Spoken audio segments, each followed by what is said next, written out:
Hello friends, welcome to crazy GK trick. Daily current affair session में मैं राजा आप सभी का स्वागत करता हूं।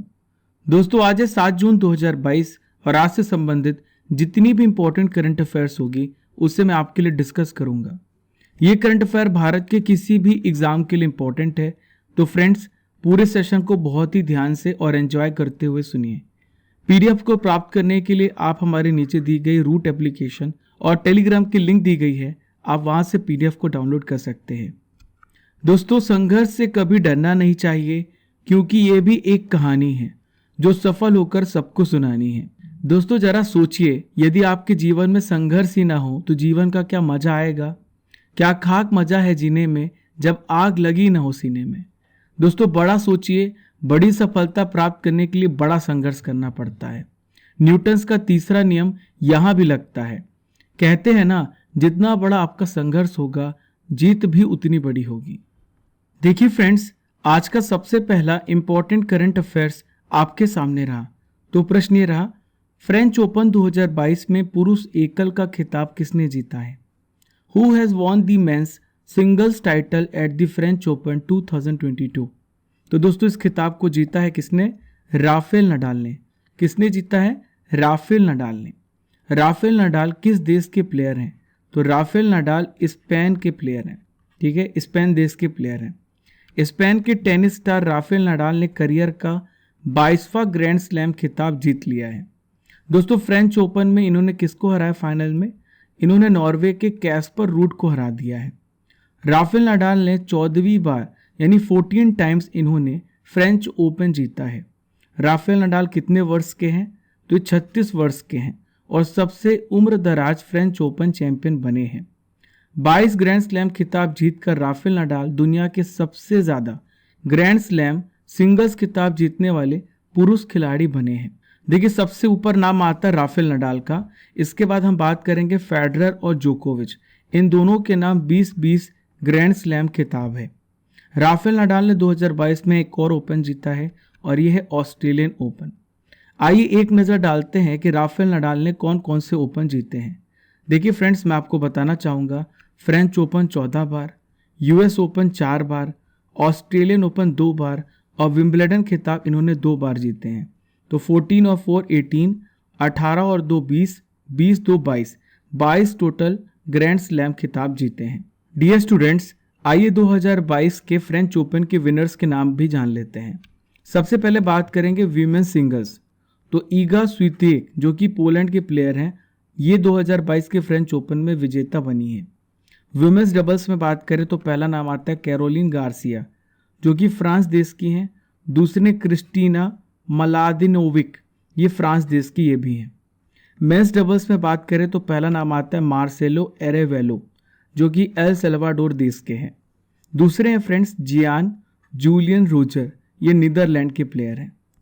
देखिए फ्रेंड्स, आइए जानते हैं ग्रैंड स्लैम टेनिस के बारे में। देखिए, एक साल में टेनिस के 4 ग्रैंड स्लैम होते हैं। एक ट्रिक मैंने आपको बताई थी, आप ऐसे याद रखिएगा, आफबू। सबसे पहले ऑस्ट्रेलियन ओपन, दूसरा है फ्रेंच ओपन, तीसरा विंबलडन ओपन और चौथा है यूएस ओपन। ऑस्ट्रेलियन ओपन और यूएस ओपन दोनों किस कोर्ट पे खेले जाते हैं? दोनों हार्ड कोर्ट पर खेले जाते हैं। फ्रेंच ओपन मिट्टी पर खेला जाता है और विंबलडन किस पे खेला जाता है? ये घास पे खेला जाता है। ग्रैंड स्लैम में सबसे पहला विंबलडन स्टार्ट हुआ कब? 1877 में। यूएस ओपन 1881 में, फ्रेंच ओपन 1891 में और ऑस्ट्रेलियन ओपन 1905 में इससे शुरुआत किया गया। चलिए दोस्तों, चलते हैं सेकंड इंपॉर्टेंट करंट अफेयर्स की ओर। तो सेकंड इंपॉर्टेंट करंट अफेयर्स ये रहा, दुनिया का सबसे बड़ा पौधा कहाँ पे खोजा गया है? Where is the world's largest plant found? तो सबसे बड़ा पौधा खोजा गया है ऑस्ट्रेलिया देश में। कहाँ पर? ऑस्ट्रेलिया देश में से खोजा गया है। ये समुद्री फूल वाला पौधा है। इसे किस नाम से जाना जाता है? पॉसिडोनिया ऑस्ट्रेलिस, इसके नाम से जाना जाता है। और ऑस्ट्रेलिया के कहाँ पर पाया जाता है? ऑस्ट्रेलिया के ये वेस्टर्न कोस्ट में यानी पश्चिमी तट में पाया गया है। दोस्तों, इसकी लंबाई है 180 किलोमीटर और लगभग 20,000 हेक्टेयर के एरिया में फैला हुआ है। ये किसके द्वारा खोजा गया है फ्रेंड्स? तो ये शार्क बे में फ्लिंडर्स यूनिवर्सिटी और the university of western Australia के शोधकर्ताओं के एक ग्रुप के द्वारा इसे खोजा गया है। शोधकर्ताओं ने यह बताया है कि ये पौधा लगभग कितने साल पुराना है। ये 4500 साल पुराना पौधा है और ये फ्रेंड्स अस्थिर वातावरण में भी रह सकता है, यानी किसी भी वातावरण में अनस्टेबल एनवायरनमेंट में रह सकता है। दोस्तों ये इतना बड़ा कैसे हो गया, इसके पीछे क्या रीज़न है कि इतना बड़ा ये हो गया। तो दोस्तों ये क्या करता है, ये स्वयं का क्लोन बनाता है, ये स्वयं को क्लोन करता है और आनुवांशिक रूप से समान शाखाएं बनाता है। इसमें समान पौधों की तुलना में गुणसूत्र क्रोमोसोम्स की संख्या दुगनी होती है। अब फ्रेंड्स मैं आपको कुछ इंपॉर्टेंट पॉइंट्स बताऊंगा प्लांट से रिलेटेड। देखिए हावड़ा कहाँ पर है, वेस्ट बंगाल में। वेस्ट बंगाल के बॉटनिकल गार्डन में एक विशाल बरगद है। ये भारत का सबसे बड़ा पेड़ है। देखिए फ्रेंड्स दुनिया का सबसे छोटा पौधा कौन सा है, इसका क्या नाम है, तो इसका नाम है वोल्फिया ग्लोबोसा। दुनिया का सबसे बड़ा फूल का क्या नाम है, तो इसका नाम है रेफ्लेशिया आर्नोल्डी। देखिए friends third important current affairs आपके सामने रहा। हाल ही में किस राज्य के उत्तर काशी में तीर्थ यात्रियों की बस पलटने से 26 लोगों की मौत हो गई है।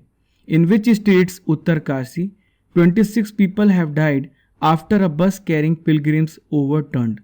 तो दोस्तों ये हादसा बहुत ही दुखद हुआ है और कहाँ पर हुआ है, उत्तराखंड में हुआ है। उत्तराखंड में 26 लोगों की मौत हो गई।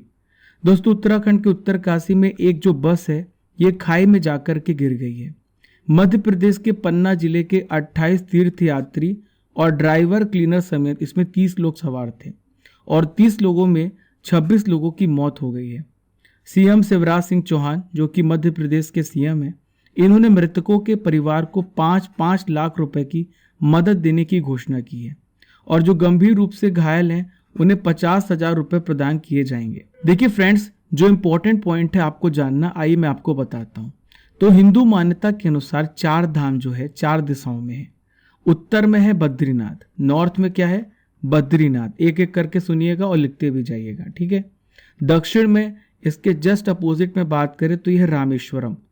तो पहला धाम बद्रीनाथ हो गया, दूसरा हो गया रामेश्वरम। और ईस्ट में है जगन्नाथपुरी, ईस्ट में क्या है जगन्नाथपुरी है। वेस्ट में क्या है, वेस्ट में है द्वारका। तो इस प्रकार से ये जो 4 धाम है आपको मैंने बता दिए। तो उत्तराखंड में जो मुख्य धार्मिक स्थल है वो बद्रीनाथ, केदारनाथ, गंगोत्री, यमुनोत्री है। 4 धाम यात्रा का पहला पड़ाव यमुनोत्री से होता है जो कि समुद्र सतह से लगभग 3225 मीटर की ऊंचाई पर स्थित है। देखिए फ्रेंड्स गंगोत्री में गंगा नदी का मंदिर है। गंगोत्री से 19 किलोमीटर आगे ग्लेशियर है जो गंगा नदी का उद्गम स्थल है। दोस्तों यहाँ पे मैं बात करूँ तो केदारनाथ है जो कि केदारनाथ 12 ज्योतिर्लिंगों में से एक है। बद्रीनाथ जो है किस भगवान के लिए समर्पित है, बद्रीनाथ भगवान विष्णु को समर्पित है। यह अलकनंदा नदी के किनारे है। चलिए दोस्तों चलते हैं फोर्थ इंपॉर्टेंट करंट अफेयर्स की ओर। तो फोर्थ इंपॉर्टेंट करंट अफेयर्स ये रहा, लेह में My Pad My Right program, इसे किसने लॉन्च किया है। Who has launched My Pad My Right program in Leh. तो नाबार्ड ने हाल ही में My Pad My Right program को लॉन्च किया है। देखिए नाबार्ड का फुल फॉर्म पहले आप जान लीजिए। नाबार्ड का फुल फॉर्म कई बार एग्जाम में पूछा गया है, national bank for agricultural and rural development. अब आप सोच रहे होंगे कि किस प्रकार का ये संस्थान है, किस प्रकार का इंस्टीट्यूट है। तो दोस्तों ये कृषि ऋण से जुड़े क्षेत्रों में, योजना और परिचालन के नीतिगत मामलों में तथा भारत के जो ग्रामीण क्षेत्र हैं अन्य आर्थिक गतिविधियों के लिए मान्यता प्रदान की गई है। कुल मिलाकर बात करें तो ये एग्रीकल्चर के डेवलपमेंट के लिए लोन प्रोवाइड करता है। विभिन्न प्रकार के यदि आपको उपकरण खरीदना है, आपको लोन लेना है, एग्रीकल्चरल प्रोडक्ट खरीदना है तो आपको नाबार्ड प्रोवाइड करेगा। दोस्तों मैं आपको बता देता हूँ और भी इंपॉर्टेंट पॉइंट्स को। तो देखिए वर्तमान में इसके अध्यक्ष कौन है, डॉक्टर GR चिंताला। इन्होंने लेह में My Pad My Right program को लॉन्च किया है। इसका क्या उद्देश्य है फ्रेंड्स, दोस्तों जो मासिक धर्म होता है, जो पीरियड्स होता है, जो गर्ल्स या फिर वीमेंस में पीरियड्स होता है, उसके स्वच्छता के माध्यम से रूरल महिलाओं के आर्थिक सशक्तिकरण के लिए प्रयास है। नाबार्ड के नैब फाउंडेशन के द्वारा सैनिटरी पैड बनाने की मशीन और सामग्री के साथ इस प्रोग्राम को शुरू किया गया है। अब देखिए फ्रेंड्स नाबार्ड की स्थापना कब हुई है ये भी आप जान लीजिए। नाबार्ड की स्थापना हुई है 12 जुलाई 1982 को। नाबार्ड का मुख्यालय कहाँ पर है, नाबार्ड का हेडक्वार्टर कहाँ पर है? मुंबई में। कहाँ पर है? मुंबई में। बिग अनाउंसमेंट है, आप सभी के लिए crazy GK trick live classes भी ला रहा है। और ये लाइव क्लासेस कहाँ पे चलेंगी? रूट पर चलेंगी। आपको रूट एप्लीकेशन को डाउनलोड करना है, जिसका लिंक आपको नीचे डिस्क्रिप्शन बॉक्स में दिया गया है। दोस्तों, root application crazy GK trick के द्वारा ही पावर्ड किया गया है। डाउनलोड कीजिए रूट एप्लीकेशन को। यहाँ पर आपको रेज हैंड भी मिलेगा, जहाँ पर आप अपने लाइव सेशन के दौरान कोई भी डाउट आता है आप क्वेश्चन पूछ सकते हैं। Previous year question with tricks 5 दिन क्लासेस चलेंगे एक हफ्ते में, और बाइलिंगुअल लैंग्वेज में हिंदी और इंग्लिश दोनों मीडियम में आपको क्लासेस मिलेंगी। दोस्तों, रूट एप्लीकेशन को आप डाउनलोड करें, जिसका लिंक आपको नीचे डिस्क्रिप्शन बॉक्स में दिया गया है। यहाँ पर आपको हर विषय का फ्री टेस्ट भी मिलेगा, तो आप इन फ्री टेस्ट को भी ज्वाइन कर सकते हैं हर सब्जेक्ट का, स्पेशली करंट अफेयर्स का जो आप पढ़ रहे हैं। दोस्तों, नॉलेज के तड़के में आज हम डिस्कस करेंगे भारत के प्रमुख स्टेडियम के बारे में। सबसे पहला जो स्टेडियम है ये है राजीव गांधी अंतर्राष्ट्रीय क्रिकेट स्टेडियम। ये कहाँ पर है फ्रेंड्स? हैदराबाद में। सेकंड इंपॉर्टेंट है फ्रेंड्स, चिदम्बरम स्टेडियम। इसे हम चेपाक स्टेडियम भी कहते हैं। ये भी एक क्रिकेट स्टेडियम है, और ये कहाँ पर है? चेन्नई में है। ठीक है, 4 लगा हुआ देखिए, चेपाक लगा हुआ, 6 से चेन्नई, 6 से चेपाक।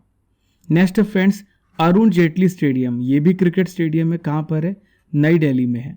फोर्थ इंपॉर्टेंट है इकाना स्टेडियम। ये कहाँ पर है? लखनऊ में, और ये क्रिकेट स्टेडियम है।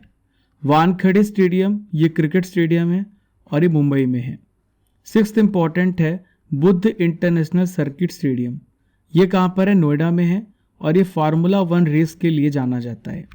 नेक्स्ट है फ्रेंड्स, नरेंद्र मोदी स्टेडियम। हमारे देश के प्रधानमंत्री मोदी जी के नाम पर पड़ा हुआ है, और ये क्रिकेट स्टेडियम है। कहाँ पर है? अहमदाबाद में। नेक्स्ट है इंदिरा गांधी एथलेटिक्स स्टेडियम। दोस्तों, ये फुटबॉल के लिए प्रसिद्ध है, और ये गुवाहाटी में है। Birsa Munda international hockey stadium, ये हॉकी के लिए जाना जाता है, और ये राउरकेला उड़ीसा में है। देखिए friends, fifth important current affairs आपके सामने रहा। जेवर एयरपोर्ट का जो निर्माण है किसके द्वारा किया जा रहा है? बाय वूम विल बी दी जेवर एयरपोर्ट बी कंस्ट्रक्टेड। तो इसे टाटा प्रोजेक्ट्स के द्वारा तैयार किया जा रहा है। जेवर में राष्ट्रीय राजधानी क्षेत्र एनसीआर के नए हवाई अड्डे का निर्माण किया जाएगा। टाटा प्रोजेक्ट्स इसमें क्या करेगा फ्रेंड्स? जो बुनियादी ढांचा इंफ्रास्ट्रक्चर है और जो निर्माण शाखा है इसका निर्माण करेगा। नोएडा अंतर्राष्ट्रीय हवाई अड्डे पे टर्मिनल, रनवे, हवाई किनारे के बुनियादी ढांचे, रोड्स, उपयोगिताओं, लैंडस्लाइड सुविधा, इन सभी का ध्यान रखते हुए इसका निर्माण किया जाएगा, और इसमें सहायक भवनों का भी निर्माण किया जाएगा। दोस्तों, ये कब तक पूरा होने के चांसेस हैं? 2024 तक ये पूरा हो जाएगा, और इसके चालू होने की उम्मीद है। मैं आपको बताना चाहूँगा, ये 25 नवंबर 2021 को, कब? 25 नवंबर 2021 को प्रधानमंत्री नरेंद्र मोदी जी के द्वारा यूपी के गौतम बुद्ध नगर के जेवर में एशिया के सबसे बड़े नोएडा इंटरनेशनल एयरपोर्ट का शिलान्यास किया गया था। यह एयरपोर्ट विश्व का चौथा सबसे बड़ा एयरपोर्ट है। उत्तर प्रदेश का 5वां इंटरनेशनल एयरपोर्ट है। दिल्ली एनसीआर में इंदिरा गांधी इंटरनेशनल एयरपोर्ट के बाद ये दूसरा अंतर्राष्ट्रीय हवाई अड्डा होगा। चलिए फ्रेंड, चलते हैं सिक्स्थ इंपॉर्टेंट करंट अफेयर्स की ओर। रूसी भाषा दिवस कब मनाया गया? When is Russian language day celebrated? तो रूसी भाषा दिवस मनाया जाता है हर साल 6 जून को मनाया जाता है। ये किसके द्वारा मनाया जाता है? संयुक्त राष्ट्र के द्वारा उपयोग की जाने वाली ये 6 ऑफिशियल लैंग्वेजेस में से एक लैंग्वेज है रशियन लैंग्वेज। दोस्तों, मैं आपको बताना चाहूँगा कि 6 लैंग्वेजेस कौन कौन सी है। इसके लिए मैंने एक छोटी सी ट्रिक बनाई है, आप ऐसे याद रखिएगा, रेस में फंस गए। आप क्या याद रखेंगे? रेस में फंस गए। ठीक है, रेस में फंस गए। तो देखिए फ्रेंड्स, आर से हो जाएगा रशियन, ए से हो जाएगा अरेबिक, सी से हो जाएगा चाइनीज़, ई से इंग्लिश, एफ से फ्रेंच, और एस से स्पेनिश। आपको आसानी से याद हो गया होगा इस छोटी सी ट्रिक से, रेस में फंस गए। ये दिवस जो है friends, United Nation Educational, Scientific and Cultural Organization UNESCO के द्वारा 2010 में स्थापित किया गया था। यूनेस्को का हेडक्वार्टर कहाँ पर है? पेरिस में है। फ्रांस की राजधानी पेरिस में। इसकी स्थापना कब हुई थी? 16 नवंबर 1945 को इसकी स्थापना हुई थी। A.S. पुष्किन का जन्मदिन भी होता है। मैं आपको बताना चाहूंगा अंतर्राष्ट्रीय मातृभाषा दिवस कब मनाया जाता है? 21 फरवरी को। चलिए दोस्तों, चलते हैं 7th इंपॉर्टेंट करंट अफेयर्स की ओर। FIH हॉकी 5S चैंपियनशिप का खिताब हाल ही में किसने जीता है? Who has won the FIH hockey 5S championship title? तो दोस्तों भारत ने जीता है इस टाइटल को। भारत ने किसको हराकर? भारत ने पोलैंड को हराकर 6-4 से हराकर पहली बार FIH हॉकी 5S चैंपियनशिप को जीत लिया है। इसका आयोजन कहाँ पे किया गया था? इस प्रतियोगिता का लुसाने स्विट्जरलैंड में इसका आयोजन किया गया था। हॉकी 5S जो है हॉकी का एक छोटा फॉर्मेट है। भारत के राहिल मोहम्मद टूर्नामेंट के शीर्ष स्कोरर थे। इन्हें हॉकी 5S लुसान 2022 में सर्वश्रेष्ठ खिलाड़ी के पुरस्कार से सम्मानित किया गया है। अब यहाँ पर हॉकी की बात आई है तो वही जानते हैं अंतर्राष्ट्रीय हॉकी महासंघ के बारे में। देखिए इसकी फॉर्मेशन कब हुई है? 7 जनवरी 1924 को। हेडक्वार्टर कहाँ पर है? लुसाने स्विट्जरलैंड में। इसमें टोटल 137 नेशनल एसोसिएशन मेंबर्स हैं। प्रेजेंट में प्रेसिडेंट कौन है? नरेंद्र ध्रुव बत्रा। CEO कौन है? Theory will. ये अंतर्राष्ट्रीय हॉकी महासंघ का क्या कार्य होता है? जितने भी विश्व में हॉकी से रिलेटेड टूर्नामेंट होते हैं उनको रेगुलेट करने वाली एक इंस्टीट्यूट है। चलिए दोस्तों चलते हैं 8th इंपॉर्टेंट करंट अफेयर्स की ओर। तो 8th इंपॉर्टेंट करंट अफेयर्स ये रहा, स्वच्छ और हरित अभियान की शुरुआत किसके द्वारा की गई? Who has started the clean and green campaign? तो मिनिस्ट्री ऑफ हाउसिंग और अर्बन अफेयर्स के द्वारा इसकी शुरुआत की गई। प्रेजेंट में मिनिस्ट्री ऑफ हाउसिंग और अर्बन अफेयर्स के मिनिस्टर कौन है? तो इनका नाम है हरदीप सिंह पुरी। देखिए इसका लक्ष्य क्या है इस अभियान का? तो इसका लक्ष्य है जो सिंगल यूज प्लास्टिक है उसे बैन करना। ऐसे प्लास्टिक का इस्तेमाल किया जा सकता है जो बार बार रिसाइकिल हो सके, लेकिन फ्रेंड्स जो एक ही बार यूज हो ऐसे प्लास्टिक को हमें बैन करना चाहिए, क्योंकि इससे हमारे एनवायरनमेंट को बहुत बड़ा इफेक्ट पड़ेगा और पोल्यूशन बढ़ेगा। तो दोस्तों सिंगल यूज प्लास्टिक से मुक्त बनाने और पर्यावरण की रक्षा करने के लिए ये जागरूकता कार्यक्रम इसका आयोजन किया गया। दोस्तों आवास और शहरी मामलों के मंत्रालय ने 30 जून तक सिंगल यूज प्लास्टिक पर प्रोहिबिशन लगा दिया है। देखिए फ्रेंड्स अगला नॉलेज का तड़का आपके पास आने वाला है। हम जानेंगे विभिन्न कंपनियों के CEO के बारे में। देखिए सबसे पहला है गूगल और अल्फाबेट। तो इसके CEO हैं सुंदर पिचाई। देखिए अगले CEO के बारे में बात करेंगे, यूट्यूब के CEO जिसे आप यूज कर रहे हैं, तो इनका नाम है सुसान वोजिस्किक। नेक्स्ट है फेसबुक के CEO, ये है मार्क जुकरबर्ग। अमेजन के CEO हैं एंडी जैसी। माइक्रोसॉफ्ट के हैं सत्य नडेला। पराग अग्रवाल ट्विटर के CEO हैं। शांतनु नारायण ये एडोब के CEO हैं, ये भारतीय मूल के हैं। अरविंद कृष्णा IBM के CEO हैं। एलन मस्क टेस्ला और स्पेसएक्स के CEO हैं।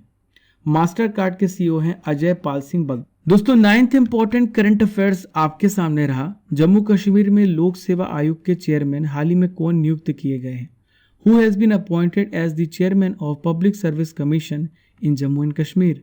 तो दोस्तों इसका सही उत्तर है सतीश चंद्र। ये रिटायर्ड IAS ऑफिसर हैं। ये जम्मू कश्मीर में लोक सेवा आयोग जिसे हम JKPSC भी कहते हैं, इनके चेयरमैन बनाए गए हैं। दोस्तों ये 62 ईयर्स तक इस पद पर रहेंगे। उपराज्यपाल का क्या नाम है जम्मू कश्मीर के? मनोज सिन्हा। इन्होंने जम्मू कश्मीर पुनर्गठन अधिनियम 2019 के तहत विशेष शक्तियों का प्रयोग करते हुए इनकी नियुक्ति पर मुहर लगाई है। देखिए फ्रेंड्स आज का आखिरी इंपॉर्टेंट करंट अफेयर्स आपके सामने रहा। जन समर्थ पोर्टल को हाल ही में किसने लॉन्च किया है? हु हैज रिसेंटली लॉन्च्ड जन समर्थ पोर्टल? तो इसे नरेंद्र मोदी जी के द्वारा लॉन्च किया गया है।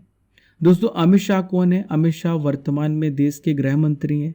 राजनाथ सिंह कौन है फ्रेंड्स? तो राजनाथ सिंह देश के वर्तमान में डिफेंस मिनिस्टर है। अमित शाह जी के पास एक और मंत्रालय है, यह सहकारिता मंत्रालय। स्मृति ईरानी जी के पास महिला एवं बाल विकास मंत्रालय है। दोस्तों नरेंद्र मोदी जी ने क्रेडिट लिंक्ड सरकारी योजनाओं के लिए जन समर्थ पोर्टल को लॉन्च किया है। इस स्कीम के तहत क्या फायदा मिलेगा इस पोर्टल के तहत? तो सरकारी स्कीम के तहत लोन लेना आसान हो जाएगा। आपको इस पोर्टल में 13 प्रकार की गवर्नमेंट स्कीम के तहत लोन लेने के लिए ऑनलाइन आवेदन कर सकेंगे आप। फिलहाल फ्रेंड्स बात करें तो केवल 4 श्रेणियों के लिए लोन के लिए आप अप्लाई कर सकते हैं। पहला है एजुकेशन, दूसरा है एग्रीकल्चर, तीसरा है इंफ्रास्ट्रक्चर, चौथा है कारोबार शुरुआत एवं जीवन यापन के लिए आप लोन ले सकते हैं। दोस्तों अब आ रही है करंट अफेयर्स की रसमलाई, यानी 2021 के इंपॉर्टेंट करंट अफेयर्स को मैं आपके लिए डिस्कस करूंगा। तो पहला प्रश्न आपके सामने रहा, कौन भारतीय व्यक्ति इंटरपोल में एशिया के प्रतिनिधि के रूप में चुने गए हैं? इनका नाम है प्रवीण सिन्हा। भारत में संविधान दिवस नवंबर महीने की किस तारीख को मनाया जाता है? हर साल 26 नवंबर को मनाया जाता है। हमारा संविधान 26 नवंबर 1949 को बन करके तैयार हो गया था। तमिलनाडु क्रिकेट टीम ने कौन सी बार सैयद मुश्ताक अली ट्रॉफी का खिताब जीता है? तीसरी बार। किस देश ने दुनिया की पहली बिटकॉइन सिटी बनाने की घोषणा की है? तो यह अल सल्वाडोर। 2021 के IPF स्मार्ट पुलिसिंग इंडेक्स में किस राज्य को पहला स्थान मिला है? आंध्र प्रदेश की पुलिस को। चलिए फ्रेंड्स, 6 जून के इंपॉर्टेंट करंट अफेयर्स का रिवीजन कर लेते हैं। तो 6 जून के इंपॉर्टेंट करंट अफेयर्स का पहला प्रश्न आपके सामने रहा, विश्व पर्यावरण दिवस 2022 की थीम क्या है? Only one earth. चर्चा में रहा पुनीत सागर अभियान किसके द्वारा चलाया गया है? नेशनल कैडेट कॉर्प्स के द्वारा। राजीव गांधी ग्रामीण ओलंपिक किस राज्य में शुरू होंगे? इसकी शुरुआत राजस्थान में होगी। संयुक्त राष्ट्र विश्व शिखर सम्मेलन में सर्वश्रेष्ठ परियोजना का पुरस्कार किसे प्राप्त हुआ है? तो मेघालय राज्य को।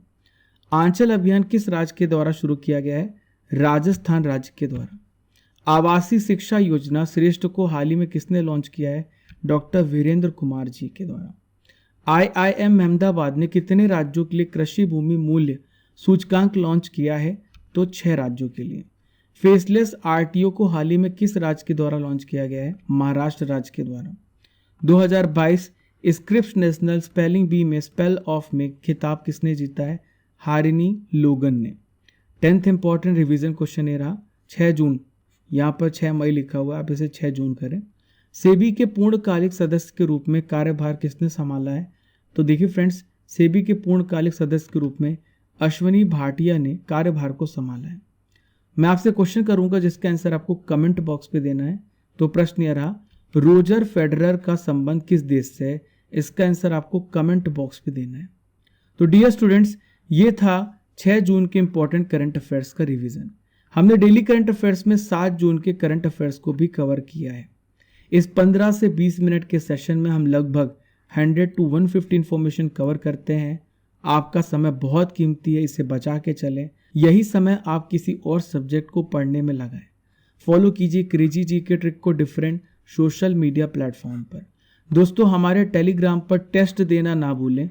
डेली रात को 10 बजे करंट अफेयर्स का टेस्ट होता है। जो भी आप दिन भर की घटनाओं को पढ़ते हैं, आपका रात को 10 बजे टेस्ट होगा। आप जा करके टेस्ट ज़रूर दें। पहली बार हमारे चैनल पर आ रहे तो सब्सक्राइब करना ना भूलें and press the bell icon button, ताकि आपको हर एक नोटिफिकेशन सबसे पहले मिल सके। Keep liking, keep sharing your channel crazy GK trick. Thank you friends. जय हिंद, जय भारत।